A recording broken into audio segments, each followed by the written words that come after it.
Okay, so next class, I will bring more examples and I will teach you another method of tuning PID controller. So today we are going to tune PID controller manually. Try and error. And the idea is for you to grow that intuition, engineering intuition. And when you want to design and tune a controller, you have to first understand what's wrong and what can you do to fix that. So we're going to practice that today. All right. Seems pretty simple. It's like it is simple because it's brute force. You change things until it works. But sometimes it takes a very long time to do that. By learning what to fix, you can just shrink that time less. And then you always, after tuning, you have to try it on your system, if it's a physical system, and then measure, and then you have to tune one more time.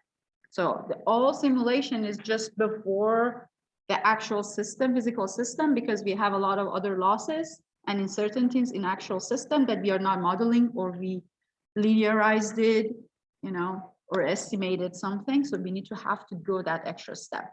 But since we don't have any hardware in the loop here, we don't have any hardware, we just do the simulation part in MATLAB and Simulink. All right. So why do we use a feedback system? Why they are good? So things that we learned so far, we could find out about the stability of our system, right? If we can find the pole and zeros of our closed loop system, we could understand if a system can reject a disturbance, if a system can follow and track an input, and why it's good to be able to track an input, specific input. That is a question. Why is it good that our system is tracking an input? What is an input? Yes. Any manual input or sensor input? So you are like your system input, which is your reference input. Because usually when we are controlling something, we have a desired value of something, right? In control, if you can supply an input that resonate and gives you that desired value, you're good, that you got what you wanted. So let's say to get to 45 degree, whatever you input to the system, a reference input, if your system can eventually go from 0 or initial condition to that 45 angle, then can stay, it's good, right? You achieve what you wanted, right? The cruise control of the car. You start from 10 and then you want to be 45, you hit the gas and then you pause it at like set at 45. The rest is the engine. You don't have to put your feet on the pedal. The engine will do it, like the controller would do it for you. And every time it needs to have more gas, it will press that internally and get more gas to your car, right? So make sure that it's tracking that 45 mile per hour, for example. Now we also want our system to reject disturbance. A good system can reject disturbance. Using the feedback control, we can design a control that does that. Why it is good to be able to reject disturbance. So what is disturbance? Like let's say in the car, in cruise control, what could be the disturbance that your car will face? Going downhill, yes. What else? Vibration of the system itself. So it's inside the system. What else? So disturbance is usually from the outside, but pothole. So anything from the environment, right? So disturbance is from the environment. You could have some disturbance that goes to your, let's say, something that connects to your sensor. That's the noise that goes to your sensor, right? So the disturbance could be that one or from your environment. So now if you go uphill, downhill, hit a pothole, they're all items that can change the speed, right? The controller inside will take over and compensate for that change of speed, either higher or lower, and make sure it's always tracking. So it's a good control system will reject all of those disturbances. So we are still tracking that 45 mile per hour that we were, whatever that we would like to track. All right. So these are the benefits of a feedback control. That's why we use them, because then we can use a control, check the error, right? Basically, we want to create a system that can check the error. Now, so all controller, a good controller, They all have to be stable. After you put the control inside, when you check the poles of the system, they all have to be on the left side. Because even if one is on the right, even the system was stable, your controller put a pole on the right-hand side or half side, then your system becomes unstable, right? Then tracking a good reference, which is your desired values. Sometimes your desired value is in angle, but your reference input is a voltage because you're controlling a motor, for example, right? So you have to be careful between the reference input and your desired value. And rejecting disturbance. And also we learned about sensitivity, right? So we have to design our controller in such a way that our system is not sensitive to specific values in our controller, or if a system is sensitive to a parameter it's in its own plant, our controller has to make sure that removes that sensitivity, right? Because you don't want, say it's sensitive to vibration and we're going to have vibration. So it is the controller job to see that and compensate for it, because our motor is going to get to the vibration eventually at some point when it gets closer to natural frequency of it, for example, right? So now we also reviewed 3-parameter controller, PID, right? So I like to always mention 3-parameter controller because we have different type of controller. This is one of them. This is the easiest one in control law, the hardest one in tuning. So P proportional, I integral, D derivative. And if you remember, proportional is thinking about the system and its error, what is the current situation. Integral integrates all the past errors, right? Proportional is the current error, and derivative will tell us what kind of error we will have in the future. So we're going to compensate for that. So this is in terms of like what each of them mean with respect to the error. But then we also came up with the control law. If you remember, we mentioned in 2 domains, time domain and S domain. So you have to always pay attention which one you're using. They're different. U of t, your control law, U in time domain is Kp times the error in time domain, right? E of t plus then Ki times the integral of that error over a time period plus Kd times the derivative of that error over a time period. That's in time domain. Now, if you wanted to say in S domain, then all of them basically are converted to S. Now, you remember integral action in S domain was 1 over S, right? So Ki times 1 over S would be the integral action, Kp, so E of t. So if our error is a unit step, right? So it's just 1, so Kp, just the gain, basically, sorry, just the gain, plus the integral action, plus the derivative is like S. So Kd times S. So this is how the control law in S domain is written. If you were to show these in block diagram term, what would be the layout of this? Would they be in series, in parallel, series, parallel, combination? How would you model them in Simulink, for example? Parallel. Parallel. So one would be Kp, then Ki over S, and Kd times S, right? So it's 3. Now, if you have the plant, let's say transfer function of a plant, and you're designing a P controller, how does your block diagram look like?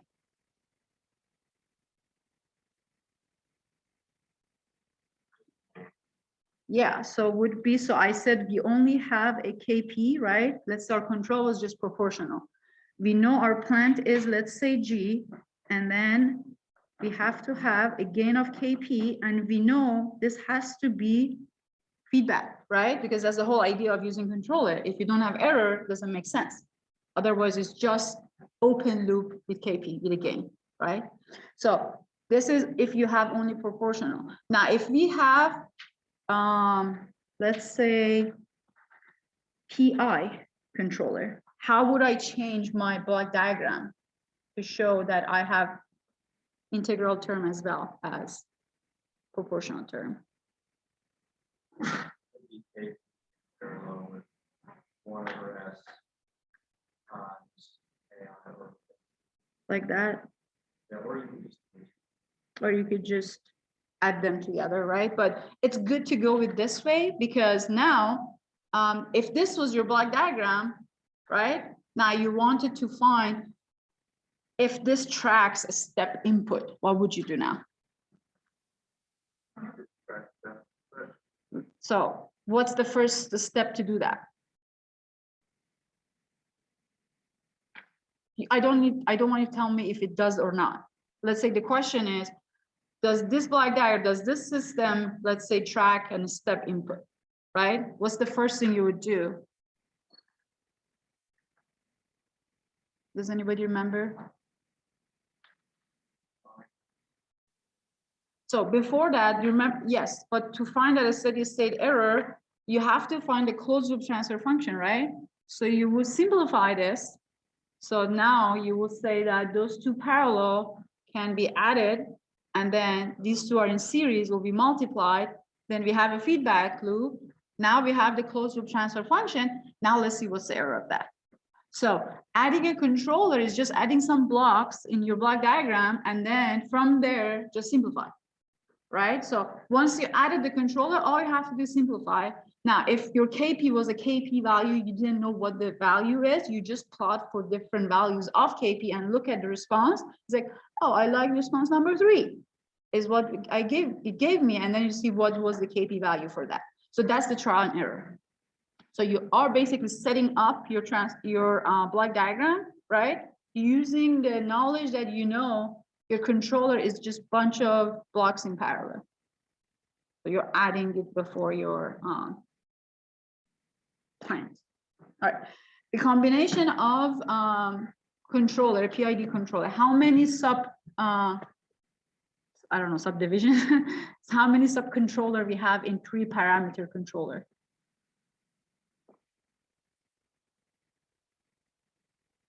Dominic, how many controller we could have in a 3-parameter controller? I'm not sure. The other Dominic, please. All right, David. There are 3. So can you name them? There's P, PI, PD. I guess then they have PID. 4, right? So could we have just I controller or ID controller? We don't. We always have P. Why? Because 1 is a value, right? So you always have the KP. Your KP could be 1. And 1 is either block of 1 or just a signal that goes into your controller. So you could either just have P because you want to say 3 times the error and I'm going to compensate that. Or, Shinta is, maybe I need some integral action, but I'm going to keep P as 1. So P still exists, right? So we can't write just D or I because P is part of it. So P, PI, PD, PID. So these are your 4 options. You usually start with P, and then you go to the other 2 based on how your solution, like what the response look like. That's what we're going to do today. Now, for this trial and error, as I said, you first change the value of KP, basically just put a block, KP like a gain, before your plant, find the closed loop transfer function, and then plot it. Plot for different value of KP and see how your response is improving to get an idea what that KP should be. Then you will change the KI, the integral action, because integral action is usually when you need a steady state requirement. Do you remember that one example that we used? We added 1/s block integrator to the ramp and then we eliminated the error. So if you ever have a steady state error, you have to use like 90% of the time an integral block.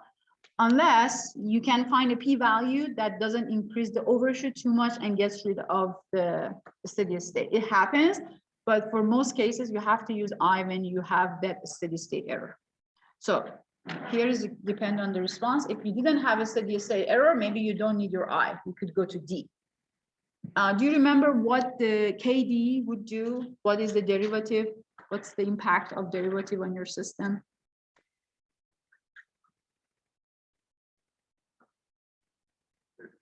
It's okay, you can say it. Yeah, so what does it mean? It was like It damps, right? So that's what it means. So you know that when you have big overshoot, you don't want that overshoot, right? You want to kind of damp it. So if that was the only problem and you could not fix it with KP, you know that you need a little bit of derivative action. So usually derivative action are 0.01, 0.1, like they are not really large. Unless you gave it a large KP, then you have to use a large KD to fix that, to compensate for it. Otherwise, they are usually like 1 decimal smaller than your others. Like, how do you say that? 1 degree of, no, 1 order, yeah, order of magnitude, thank you. 1 order of magnitude usually smaller than the other. Not always, but usually that's how you would try error the first time. You say like 10, 1.1 if you have all 3 points and see how it changes. Now,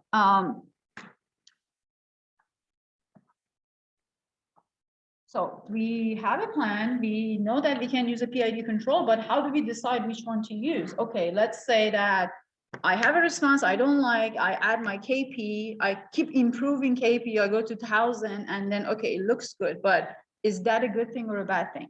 You always have to find another specification in your system and then try to tune your controller based on that. Now, from the specification of system, we had percent overshoot, we had settling time, rise time, right, and steady state error. So those are the most important ones.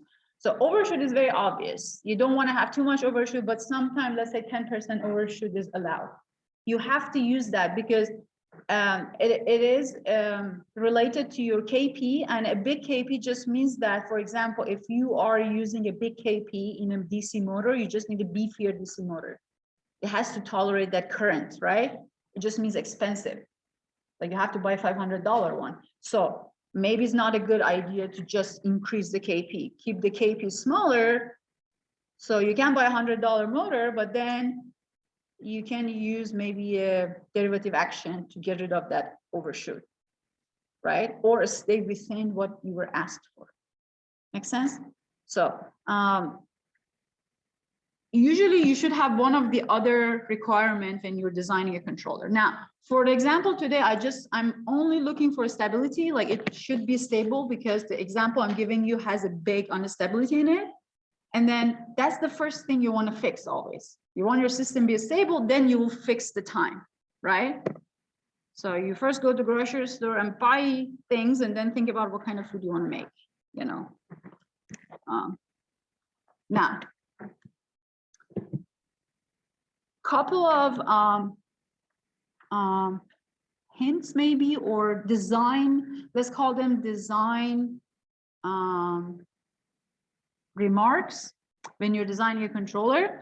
So for P controller, the properties of P controller, or the remarks when you're designing, is that when you increase the value of KP, so here I increase the value of KP for that. I think that was one of the example I gave you in one of the classes. So the first run, the system itself is in the blue. The response amplitude is 0.1, so 10, right here. And we wanted, let's say, the step input amplitude was 0.5. It doesn't always have to be 1, right? It was not a unit step. So the amplitude had to be this value. Now, increasing the KP just basically bumps that up, right? Now, doing so is also changing some other information. For example, this time is changing. This rise time also is changing, right? So your KP, whenever you increase KP, you speed up the response, it's faster. So your rise time is shorter, right? You can observe that here. It takes, let's say, this much to rise to 70%, I think, if I'm not wrong, with 70%, between 2%. It's written somewhere, but it's between 2% to 70%, I think, when you get there. Now here, let's say you wanted to get this response, and you see that for different value of KP, we have done this before with the poles, right? So this TR is becoming faster. So the system is responding faster by increasing KP. So if one of your requirement was the rise time has to be 0.002, and the first time you ran it without any controller was 1.2 seconds, you know, obviously we have to decrease the rise time. One way is using a KP. So you know definitely you're going to use P controller. Well, P is for all of them, so it's kind of no-brainer, but you know that you're going to see some impact just because of T there. It would increase oscillation, meaning that it will give you some % overshoot. So going from a flat response, we got to a some overshoot. We created that. Is it good? Well, we needed to get up to some point. Maybe it's good. Now we're going to compensate that later with something else, right? So that's kind of a negative impact of a P controller. It does not impact the settling time much. When we say it does not impact much, it doesn't mean it does not impact at all. It doesn't impact as fast as the other two component of PID controller. Then improve steady state tracking. You see that it has improved. We got 2.5. Maybe we wanted to actually get to 1. It does not eliminate, but it improves. And then can cause instability if it's too large, because you can give it so much that it will have like lots of oscillation at the beginning, just overshoot. For eye controller, speeds up the response, so also TR is improving. Increases your settling time, so not very good, but gets rid of the steady state error. So if you had a steady state error that could not be eliminated, the solution is to have I. So it's either PI or PID. All right. Then it can increase MP % overshoot. Usually when you add integrator, since you're adding the pole on the vertical axis, right, in the pole 0 map, you're going to have some oscillation. Remember, if we have poles on the imaginary axis, which is what integral does, we're going to see oscillation. So expect oscillation. Don't freak out. You're going to continue to design so you can change the KP value to get rid of some of the oscillation. And then improves tracking performance and disturbance rejection. So that's also good to know. Then at last, D will reduce oscillation. So if you increase oscillation, you could not get rid of it by changing KP first. Then you will go and add D to your controller. Now, it does not affect system response. So TR would not change a lot by just adding KD. It's also a good thing. You know that changing D is not going to change the response time as much. Adds damping. So if the only problem your system had was, let's say our system needed to track 1. So here's U equal to 1. It tracked, right? Now, what kind of controller do you think I should use here? That's kind of questions I will ask you. This is the design question. This is the response of a system. We need to design a controller. What type of controller is going to be? It's either P or PD, because P also will change the oscillation a little bit. If you couldn't get rid of it, it's PD. So the answer is P or PD, right? You could also say PID, all of it, but D has to be part of it. And if you add damping, you're going to change the system response to noise a little bit. So it's not very good for disturbance rejection. But if your system doesn't have huge external noise, then you're fine. And you can't say anything about steady state tracking. It might help, it might not help. So I created a table for you. So you can just use this table. Eventually you build an intuition for it by practicing. Now, how do you practice? I can't give you enough example. Go grab one of the plant that you had, plot, and see if it does not track the step input. Try to design a controller that fixes it. Start from P, give different values, and look how it is, how's the response. Then if you couldn't fix it with KP, if your KP is going to 800, then something is wrong, right? then depending on your system, then you want to add different controller. So here's the example I brought for you. We're going to do the exactly same thing. Now, this is also your class participation.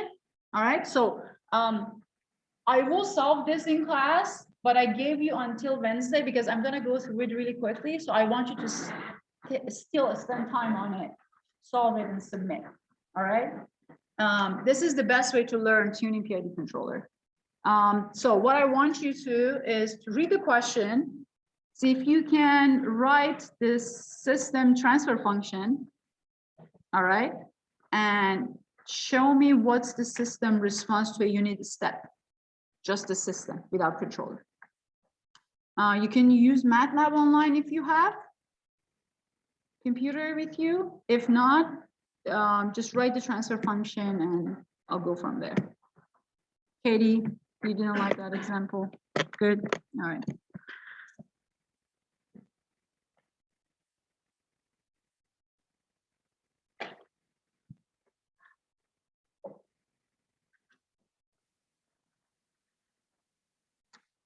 If you're familiar with this kind of questions, have design controller, just finish everything. Design the PID controller that stabilizes the system. If you haven't, just do the transfer function and then I'll go from there. I'll give you 5 minutes for that.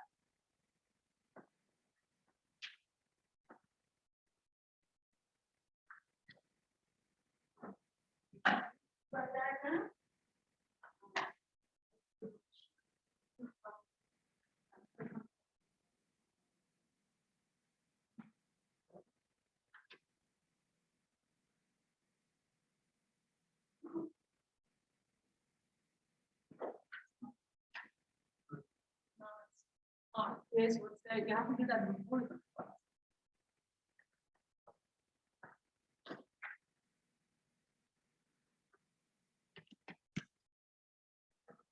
This is a second order system, right? They have a pretty fixed equation. It's a good idea if you know the equation of the second order system.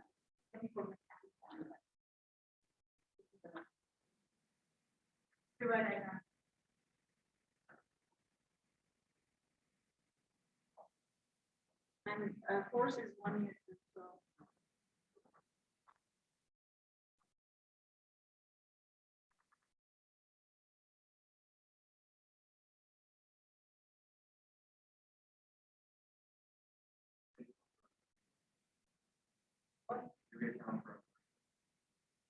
always.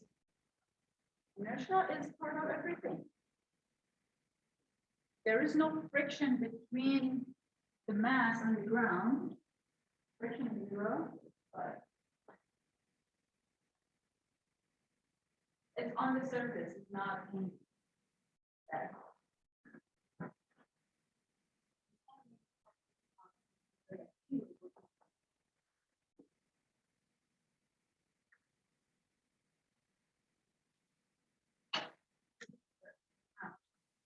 Right. This is in time domain. I'm writing in ESCO.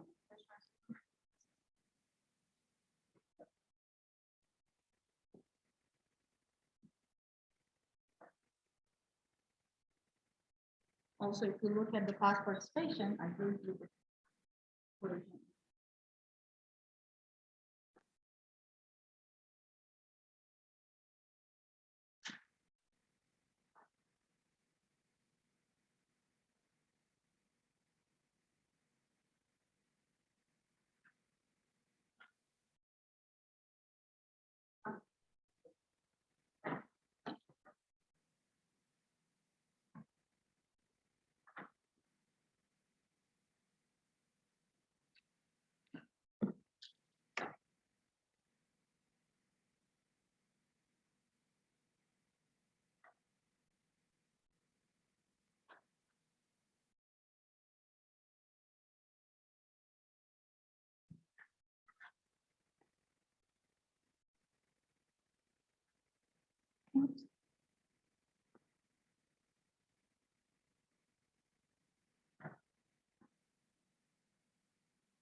It's okay, we're doing it together, so.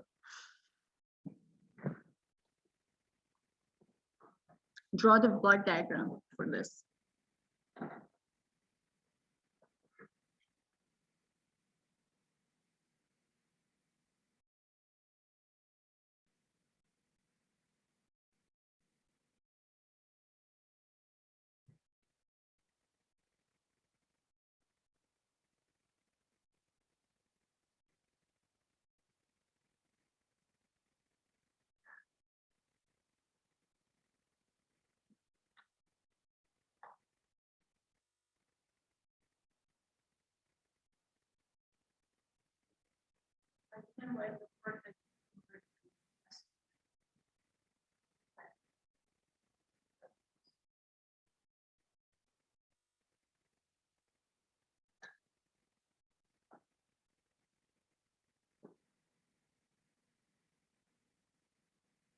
Remember that x double dot is s squared x of s, right? If you're in T time domain.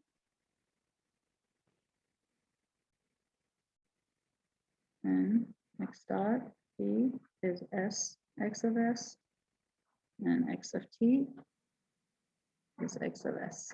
So you just have to replace those, factor out x. The transfer function is your output over your input. Now, what's your output?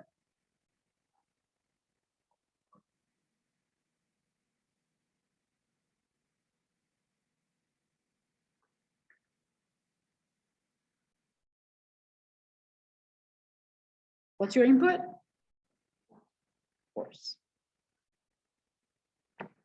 We call that transfer function. It looks like 1 over something something. It is not 1-to-1 relationship, right? We factor out as well. All right. So now, if I want to write to draw the block diagram, this would be x of s, the output, and this is f of s, my input. My input happened to be 1 Newton, so I can consider the unit step, right? Now, go to MATLAB, write the transfer function, and then plot the response of the system. Now, so this is your system, you don't have any feedback or anything yet, right? You can just get the step of this and see how the actual system looks like. And then we need to figure out what we need to do it to be stable.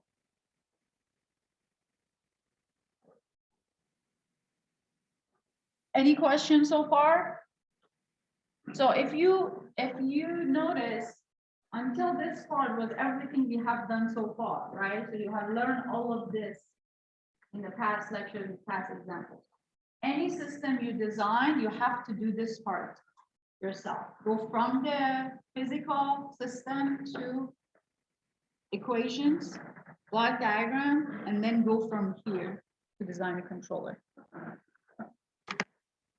So I'm going to shift to my MATLAB. So I have to, no, bless you. Okay.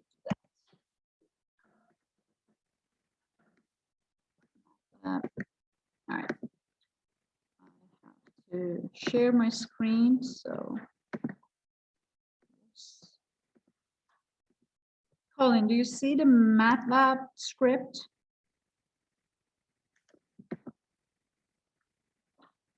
I think he said yes. All right. So you can use any method to create your transfer function, nom-denom, or you can use transfer function type. So introduce S as a transfer function type and create your transfer function. You should all be very comfortable doing that, which I think you are based on all of your submissions and other homeworks.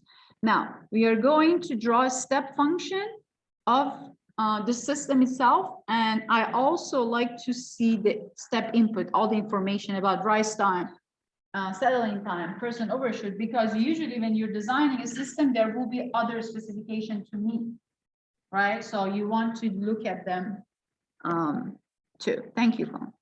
All right, so I'm going to run and advance so I can actually see both. And if I am smart enough, I should be able to put the figure and this next to each other.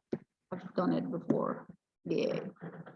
Okay, so couple of things to observe is, so this is the command window. Rise time 0.8, settling time 1.5, overshoot, there's no overshoot or undershoot, peak time at 0.05, so pretty quick peak time. Now we are going to back to our step response. So what are the things that needs to be fixed here? The question asks us for the system to be stable, right? This is the response of our open loop system. It's open loop because there was no feedback, right? It's just a plan. What needs to be fixed? Raise your hand, don't say it. Okay? Raise your hand.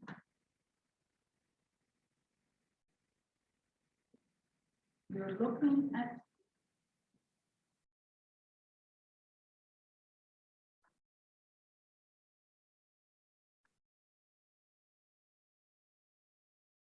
the grade. What do you think? I made you break. The power invested in me from the Ohio State University, I call it server now. What's the problem there? Look at that.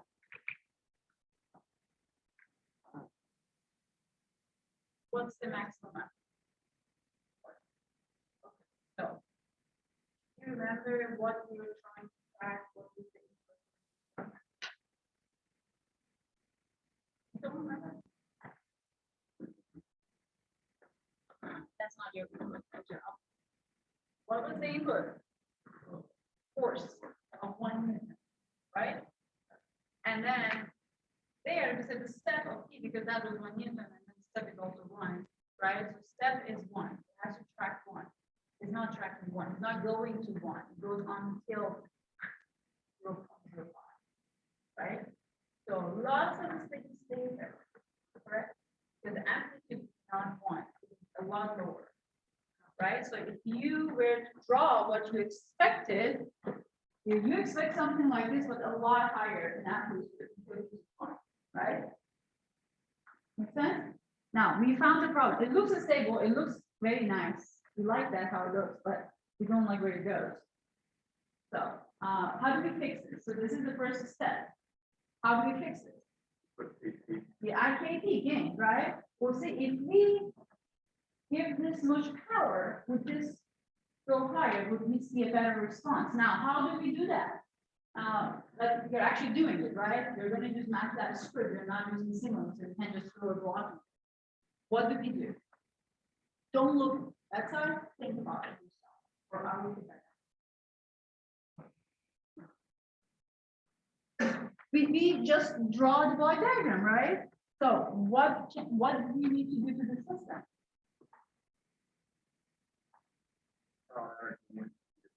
So first, you need to write the closure transfer function of a system that has a gain before your plant, right?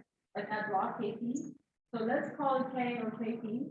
Now, you need to write the transfer function, closure transfer function for KP times the plant, then feedback, correct? That will be the closure transfer function. And then you give different values of K and see what happens. Let's do that. Let's say KP is 10. I'm just giving a value. This is trial and error, right? I'm gonna always start with 10 or 100. I like those like round values because I can go from it up and down. Then my system would be feedback of KP times P and 1 because it is a negative feedback. Remember, we had this command from before. So what I'm doing there is, how do I write it here so you all can see? Hold on, I didn't have enough technology for that. Should be able to annotate using red, so I see if I can. So yay. So if this was P, my system, I adding KP, and then this is my new system, right? This line calculates the transfer function for that. Now I'm gonna replot the response and see how it looks like. So I'm gonna be here and say, just run the section. I don't want to go to the next section. All right, it got better, right? 0.3. I'm gonna say, okay, it got by 10 times, it was like 0.3. How about 100 times? Pay attention to the way that I'm changing and try and error. So we want to be smart about it. Oh, okay, 300 gave me that. I'm not still at 1, but I'm getting very close. But you see that oscillation happening. We expect it, right? So you go 200, then you go 300, where I was before. Huh, very good. I increased 300. I'm very close. It did not get eliminated, right? We can try more just to see what happens. So adding 200 more to KP does not eliminate the steady state error, but like gives us a very high person overshoot. You can check your person overshoot here, 49%. That's not good. So this is trial and error. Everybody's is different. You could say 350, 250, 280. You could stay somewhere around there. Even different values is fine. I'm going to stick to 300. So for me, 300, I'm going to get somewhere close, and I just have overshoot. You can go and check what exactly that value of I'm very close is. Now, we know KP, P controller is not going to fix it. What's the next controller I need to use to fix this? What's the problem now? What's the main problem? And how can I fix it? So the oscillation, so because the oscillation, because we wanted to do what? Get rid of steady state error. So we have to accomplish our previous mission, right? We play video games, right? So finish a mission, then go to the next one. So what do we do for that? Add an integrator, right? PI. So we're not going to eliminate our P. We're just going to add I. So I is KI times 1 over S. So it's another block. So put that in your transfer function. So it's going to be, so if you look at the transfer function here, the only thing that happens, draw, is draw, draw, draw. KP, then we did that before, KI times 1 over S. So I just have to write that, basically reduce my system, create a new closed loop transfer function. What I wrote is what I did already in the lecture. It's just not very nice. So here is how do you reduce, right? So KP plus KI times this is I, why do I have I? This is KD. Sorry, hold on. Let's do that. Okay, this is PIC, bad. All right, so KI over S, KP times P. Now, if we run this, so I changed my KP values, I'll tell you why. Because I tried for so many times and I had to back out my KP. So let's say this was 300.